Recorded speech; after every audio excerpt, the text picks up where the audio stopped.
తెలుపుతారు మా మామ మా ఏం చేసుకోబాకు మామ. ఇదేందా ఇదే ఏమ్మా ఊరేసుకోలే ఫ్యాన్ కూడా కింద పడినా ఎవరు దాన్ని సీలింగ్ చేసిందా?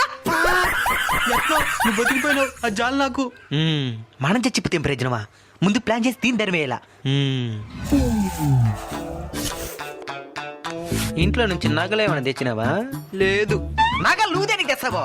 నాకమ్మ కొందానా. మరి ఇంకేం తెచ్చినావో? ఉడకేసిన చెనిక్కాయలు. ఉడకేసిన చెనిక్కాయలా? అవి దానికే ఆకిలేస్తే తినేదానికి. అయితే అన్నం ఉండేది రాదా? ఇంకేమొచ్చు? వేడి నీళ్ళు పెట్టడం వచ్చు. వేడి నీళ్ళా? ఒరే నా కొడుక రాయిట. ఏంది మా దీనికి వంట ఉండేదే రాదంట. ఇంకేం ఇష్టపడినవరా దీని? ఏదో ఒకటి చూసి ఇష్టపడినా నీకు దానికే. అప్పుడే మార్చేసింది ఇది నిన్ను. ఇంకా బతకడం కష్టమే. ఇప్పుడే చచ్చిపోతాను.